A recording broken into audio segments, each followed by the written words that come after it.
Siti Fatimah ketika dikabarkan kepadanya bahwa dia bakalan meninggal, dia tertawa. Kenapa? Karena tahu hakikat kehidupan di dunia ini hanyalah sementara.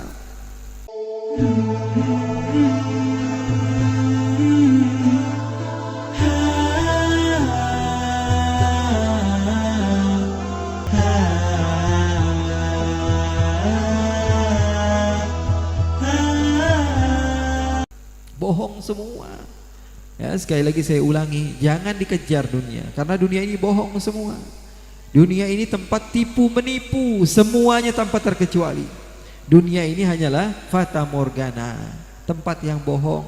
Kalau Nabi, beliau katakan bahwa karajulin dhalla tahta syajarah thumma raha fatarakaha. Kita ini seperti musafir, berjalan. Kita melihat ada satu pohon yang rindang, duduk di bawahnya sebentar, kemudian kita teruskan perjalanan kita. Kata Nabi, dunia itu seperti di bawah pohon itu, sebentar saja, tidak lama. Tapi kehidupan akhirat itu kehidupan yang lama. Bayangkan kita menunggu hisab, nanti kita bakalan dihisab oleh Allah, dilihat amal-amal kita. Semua makhluk Allah dihisab. Sekarang tahun berapa? 2021. Dari zamannya Nabi Isa Al-Masih, tahun Masehi 2021. Berarti antrian kita nomor berapa ini? Kalau dari zaman Nabi Isa saja 2021 tahun. Memangnya kamu doang yang dihisab oleh Allah? Manusia yang lain tidak dihisab oleh Allah. Semua manusia dihisab oleh Allah. Sekarang tahun 2021, berarti dari zaman Nabi Isa ke kita saja ngambil antriannya lama. Sementara matahari dekat sekali dengan kepala kita. Lalu sebagian di antara manusia berharap kepada Allah sebagaimana yang dikisahkan oleh Al-Quran. Ya Allah, jangan perlama kami, ya Allah, masukkan kami ke neraka. Kalau memang kami masuk neraka, sudah gak kuat nunggu. Karena nunggu yang gak pasti paling gak enak, betul gak? Menunggu sesuatu gak pasti. Apakah saya masuk surga, apa masuk neraka, gak jelas. Saya digantung. Orang digantung enak gak kira-kira? Gak enak banget kan? Lebih baik ditinggalin daripada digantung. Begitu juga seperti ini. Ketika itu suasananya antara saya masuk surga atau masuk neraka, dan saya disuruh nunggu puluhan ribu tahun untuk mengambil bagian saya, apakah masuk surga atau masuk neraka. Ini bukan kisah hoax, bukan. Ini kisah nyata kalau kita percaya kepada Al-Quran. Kalau kita percaya kepada hadis baginda Nabi besar Muhammad SAW. Sebagian berharap untuk dimasukkan ke neraka. Ya Allah, terlalu lama kami menunggu, ya Allah, masukkan kami ke dalam neraka, ya Allah. Setelah masuk neraka baru tahu siksaan Allah di neraka lebih pedih. Jangan dianggap remeh siksaan Allah, ikhwan. Kata guru saya Habib Umar bin Muhammad bin Salim bin Hafidh di Hadramut, beliau bilang langsung, saya dengar langsung, jadi bukan dari orang, saya dengar langsung. Beliau katakan, azab di dunia itu ada, azab di akhirat itu ada dua. Azab yang kecil dan azab yang besar. Ini kata siapa? Habib Umar yang ada di Hadramut di Tarim. Beliau katakan azab itu ada dua. Ada azab yang kecil, ada azab yang besar. Azab yang kecil adalah azab yang bisa masuk ke dalam otak pikiran kita. Contohnya seperti apa?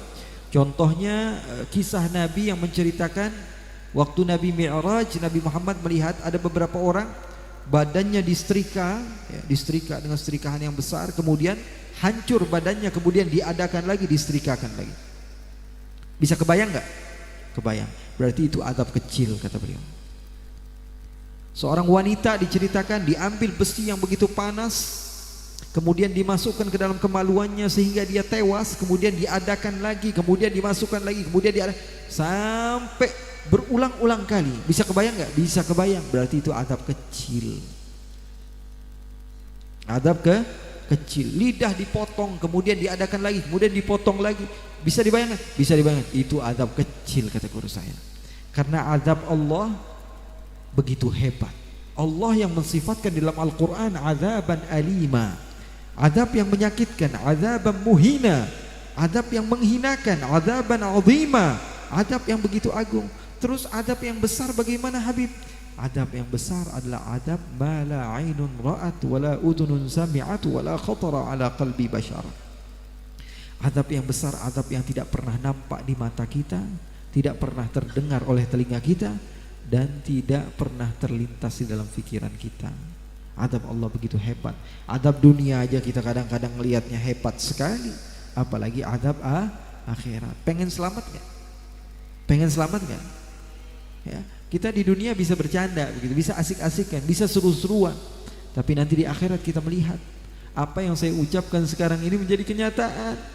Ketika kita sudah merasa takut, ketika kita sudah tidak bisa melakukan apapun, mau sholat udah nggak bisa, mau zakat sudah nggak bisa, mau sodakoh sudah nggak bisa, mau majelis ta'lim sudah nggak bisa, mau ngisi amal-amal sudah nggak bisa. Ya Allah, saya mau pulang ke dunia, nggak bisa sudah. Ya, sekarang waktunya ya perhitungan amal. Mumpung sekarang Allah kasih waktu lagi, Allah kasih keberkahan kepada kita. Waktu itu kadang-kadang berkah, kadang-kadang gak berkah, tergantung kita suka apa enggak. Seperti pengajian, berapa jam di pengajian? 4 jam. Orang yang gak biasa bilang 4 jam 4 jam kamu duduk gak gerak-gerak, dia merasa aneh. Tapi bagi yang biasa 4 jam. Saya datang waktu Isya jam 8, jam 12 pulang, biasa itu. Di tempat saya biasanya sampai jam 3 malam masih ada pengajian. Betul atau tidak? Biasa. Karena yang namanya waktu keberkahan itu tergantung kita suka atau tidak suka. Ada sebagian mengatakan, enggak Bib, waktu itu sama saja. Nih, sekarang saya tanya, main bola diwaktui, diberi waktu cuma 30 menit, sebentar atau lama? Sebentar atau lama? Dibolehin nonton, ya, nonton apa yang biasa kita tonton, sinetron, waktunya cuma 30 menit, gak boleh lebih. Sebentar atau lama? Sebentar. Kita masuk mall, kata bapak kita, kata ibu kita, kamu masuk mall 30 menit aja, jangan lebih. Kita bilang apa? Buat parkir mobil aja belum sempat, buat parkir motor saja terkadang lebih dari itu. 30 menit itu waktu yang sebentar. Tapi kalau kita lagi jalan, tiba-tiba ada lampu merah, tulisannya 180, 179, 178, 177. Kita bilang, wah kurang ajar, lampu merahnya lama sekali ini ya. Padahal waktunya hanya 3 menit, tapi terasa lama banget. Kenapa? Karena kita gak suka. Masuk akal gak? Betul banget gak? Iya. Tapi karena kalau kita suka kepada sesuatu, kita masuk mall sore, pulang-pulang udah malam, padahal belum ngapa-ngapain, perasaan baru jalan sedikit sama teman. Itu dia. Makanya tergantung kita suka atau tidak suka kepada sesuatu, itu yang menjadikan ya kita bisa menjadi fokus dalam ibadah. Makanya pesan saya pada malam hari ini, mudah-mudahan kita semua istiqamah ya. Mudah-mudahan kita semua istiqamah. Allah Subhanahu wa taala jadikan kita terus-menerus mencintai Allah, mencintai Rasulnya. Ayo deh, sudah deh, hidup di dunia ini gak lama. Ayo dong ya, yang muda-muda ini gak gaul banget kalau gak taubat kepada Allah, gak seru banget begitu ya. Kehidupan di dunia yang kayak kita begitu udah banyak, udah kebanyakan. Yang nakal udah kebanyakan ya. Tapi yang rajin ibadah, yang ingat kepada Allah, yang mau kembali kepada Allah, ini yang jarang. Makanya kalau bukan dengan adanya majlis-majlis seperti ini, kapan lagi kita mau kembali kepada Allah? Makanya pesan saya sekali lagi, pulang dari tempat ini minta ampun sama Allah, minta maaf sama Allah. Ingat dosa-dosa kita, tapi jangan sebarkan kepada orang lain. Saya paling tidak suka mendengar orang yang bilang kepada saya, Habib, saya dulunya orang jahat. Terus kamu mau bilang apa sama saya? Sekarang kamu orang baik. Kalau ada orang yang bilang sama saya dulunya jahat banget, berarti kamu sekarang baik dong. Orang yang kalau nggak duduk berarti berdiri, betul nggak? Oh saya dulu penipu, saya dulu ini, saya sudah, itu untuk kamu pribadi. Kamu minta ampun kepada Allah, Allah akan ampuni dosamu. Di zaman Nabi, di dalam hadis yang sahih, Nabi Muhammad SAW menceritakan, kalian mau tahu nggak ahli surganya Allah? Siapa ya Rasulullah? Kamu lihat saja, kata Rasulullah. Tiba-tiba melihat ada orang yang berperang kemudian meninggal. Siapa itu? Orang Yahudi. Apa yang dia lakukan? Orang Yahudi ini ternyata dia datang kepada Nabi dan mengatakan, ya Muhammad, kalau saya masuk Islam, kemudian saya ikut berperang, kemudian saya mati, masuk surga enggak? Masuk surga. Kalau begitu saksikan bahwa saya menyaksikan tiada Tuhan selain Allah dan engkau adalah utusan Allah. Dia ambil pedang, kemudian dia berperang, kemudian mati dalam keadaan syahid. Ini yang mati dalam keadaan syahid seperti itu. Bukan dengan jihad yang enggak jelas, ya, dengan membunuh sesama orang Islam. Tidak boleh begitu. Ya. Yang mati syahid itu yang seperti itu. Lalu sahabat mengatakan, ya Rasulullah, hebat sekali ya Rasulullah. Kata Rasulullah, ini ahli syurga. Sholat nggak pernah, zakat nggak pernah, haji nggak pernah, umroh nggak pernah, zikir sekali aja nggak pernah, la ilaha illallah nggak pernah, baca salawat nggak pernah. Tapi Rasulullah katakan di ahli syurga. Kenapa? Karena akhir daripada kehidupan dia dalam keadaan husnul khatimah. Begitu caranya. Makanya pulang dari tempat ini insya Allah kita berharap Allah wafatkan kita dalam keadaan husnul khatimah. Dan kita dikasih guru yang gak salah jalan. Mudah-mudahan kita punya guru insya Allah membawa kita, memberikan tarbiyah kepada kita dengan ajaran yang jelas. Terakhir, saya melihat Rasulullah SAW sebagai contoh tauladan yang baik di dalam segala hal, di dalam kecintaannya kepada umat. Nabi Muhammad Allah sifatkan di dalam Al-Quran, laqad ja'akum rasulun min anfusikum azizun alaihi ma'anitum harisun alaikum bil mu'minina raufur rahim. Ini jadikan pegangan sama kita. Bib, saya pengen dakwah saya diterima di semua kalangan ya Allah. Semua kalangan ya Allah. Saya berdoa kepada Allah, pengen ikuti Nabi Muhammad. Bagaimana caranya? 3 hal ini harus dipegang. Nabi Muhammad memiliki sifat harisun alaikum, azizun alaihi ma'anitum bil mu'minina raufur rahim. Apa ini artinya, Bib?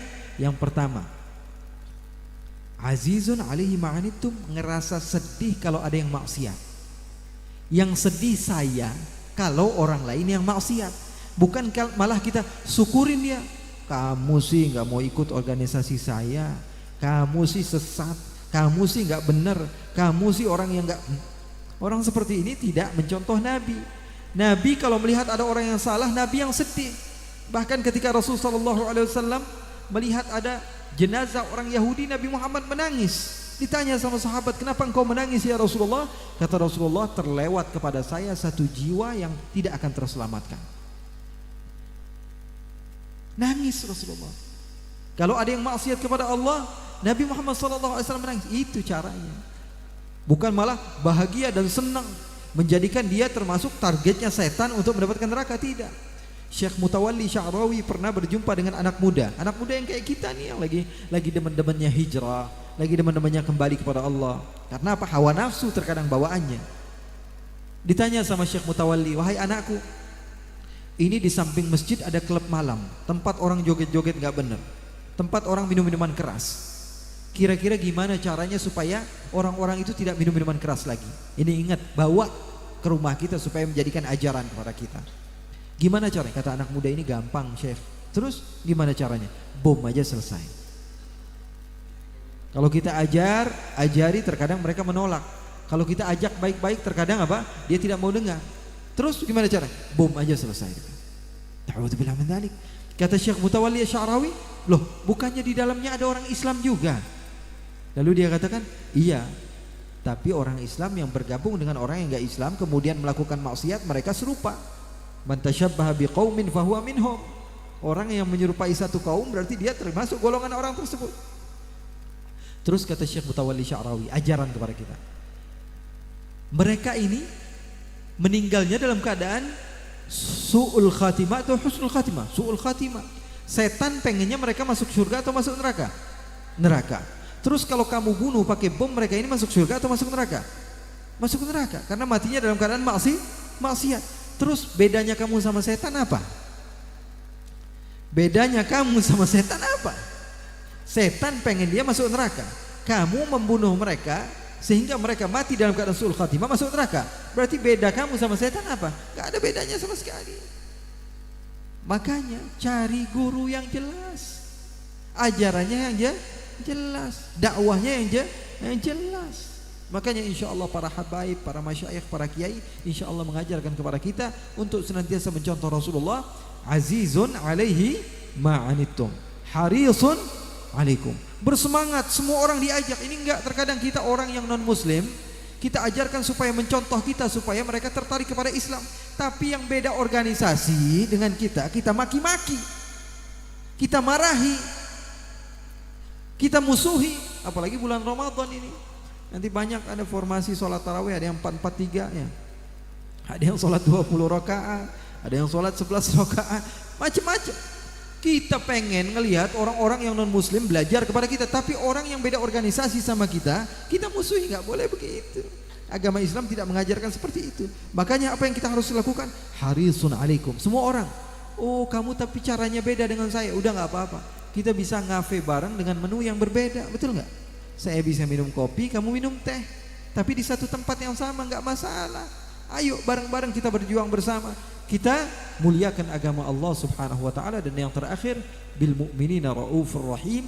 Di antara sifat Nabi Muhammad penuh kasih sayang kepada orang mukmin, orang yang beriman kepada Allah Subhanahu wa taala. Mudah-mudahan pulang dari majelis ini kita mendapatkan ilmu, kita mendapatkan manfaat. Sayang sekali kalau datang dari jauh-jauh, datang saja hanya sekedar untuk mendengar begitu saja. Tidak, jangan.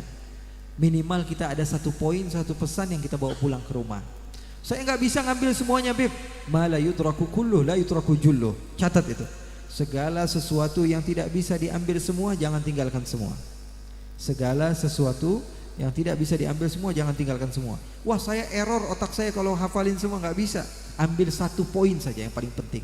Wah, dari semua ucapan saya paling cocok sama kata-kata ini. Udah itu aja ambil. Yang lain lupakan, hilangkan, sudah nggak apa-apa. Yang penting kita pulang dari majelis ta'lim bawa satu ilmu, supaya habaibnya, supaya panitianya yang mengadakan majelis ini mendapatkan pahala di sisi Allah Subhanahu wa ta'ala. Allahumma ja'al jam'ana hadha jam'an marhuma wa tafarruqana min ba'dihi tafarruqan ma'suma wa la taj'alillahumma fina wala minna wala ma'ana syaqiyan wala mahruma.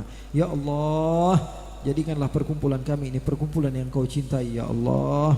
Tidaklah kami keluar dari tempat ini kecuali derajat kami telah Kau naikkan ya Allah. Tidaklah kami melangkahkan kaki kami dari tempat ini kecuali dosa kami telah Kau hapus ya Allah. Ya Allah, kami yakin Kau sayang kepada kami ya Allah. Kalau Engkau tidak sayang kepada kami, mana mungkin kami bisa berkumpul di tempat yang Kau muliakan ini ya Allah. Ya Allah, ya Rabbal Alamin, kami yakin Kau masih ingin mendengar doa kami ya Allah. Kalau tidak, mana mungkin lidah kami yang penuh dengan kotoran ini mampu memanggil namamu ya Allah. Ya Allah, ya Allah, ya Allah, kami tahu lidah kami senantiasa kami gunakan untuk hal-hal yang tidak baik. Tapi malam ini bukti bahwa Engkau masih sayang kepada kami. Lidah kami masih mampu untuk memanggil namamu ya Allah. Ya Allah, jangan haramkan lidah kami untuk senantiasa mampu memanggil namamu ya Allah, sehingga kami mendapatkan ijabah dari doa kami ya Allah. Ya Allah, ya Rabbal Alamin, kami tahu kami penuh dosa. Kalau kami berdoa kepadamu ya Allah, mungkin doa kami tidak diterima, tapi kami yakin salah seorang di antara yang hadir adalah orang yang saleh, orang yang dekat denganmu ya Allah, orang yang dekat dengan kekasihmu Rasulullah sallallahu alaihi wasallam. Maka walaupun kami tidak didengar, tolong dengar doa kami dengan keberadaan mereka ya Allah. Berikanlah kepada kami satu hal, yaitu husnul khatimah ya Allah. Kami ikhlas berdoa ya Allah, di saat semua mata tertidur ya Allah, di saat semua mata terlelap dan istirahat, kami berdoa kepadamu ya Allah. Kami meminta kepadamu ya Allah, maka terimalah doa kami ya Allah. Berikanlah kepada kami husnul khatimah, berikanlah kepada kami husnul khatimah, berikanlah kepada kami husnul khatimah. Jadikanlah kami dan orang-orang yang kami cintai, semua orang yang kami cintai, kumpulkan kami semua di syurgamu ya Allah. Karena kami merasakan tidak nikmat ketika kami merasakan nikmatnya syurga, tapi mata kami memandang orang tua kami tersiksa di neraka ya Allah. Na'udzubillah min dzalik ya Allah. Kami merasa bahwa kami semangat di dalam beribadah, tapi orang tua kami belum mendapatkan hidayah untuk itu ya Allah. Kami takut ketika kami merasakan nikmatnya syurga, mata kami memandang orang tua kami tersiksa di neraka ya Allah. Maka itu adalah musibah bagi kami ya Allah. Begitupun kami yang sudah memiliki anak-anak ya Allah, kami belum mampu mentarbiyah mereka dengan didikan yang benar ya Allah. Kami takut ketika kami merasakan nikmatnya syurgamu, mata kami memandang anak-anak kami disiksa di neraka ya Allah. Orang-orang yang kami cintai tersiksa di neraka ya Allah. Maka itu adalah adab terbesar bagi kami ya Allah. Oleh karena itu kumpulkan kami, orang-orang yang kami cintai, bersama-sama di syurgamu ya Allah. Dan semua yang hadir pada malam hari ini ya Allah, kami sebagian di antara kami musafir ya Allah. Dan Nabimu berkata bahwa doa musafir akan diijabah. Maka kalaupun kami banyak dosa, tolong dengar doa kami dengan keberkahan para musafir yang datang ke tempat ini ya Allah. Berikanlah kepada kami satu hal, husnul khatimah, husnul khatimah. Karena kami yakin ya Allah, dengan berkat kami hadir majlis ta'lim malam ini ya Allah, kami pulang insya Allah kami akan dijaga dan wafat dalam keadaan husnul khatimah. Amin ya Rabbal alamin. Mudah-mudahan berkah dan manfaat, dan sekali lagi saya berharap kita semua mendapatkan husnul khatimah. Saya yakin dan semuanya harus yakin, dan insya Allah kita mendapatkannya. Wassalamualaikum warahmatullahi wabarakatuh.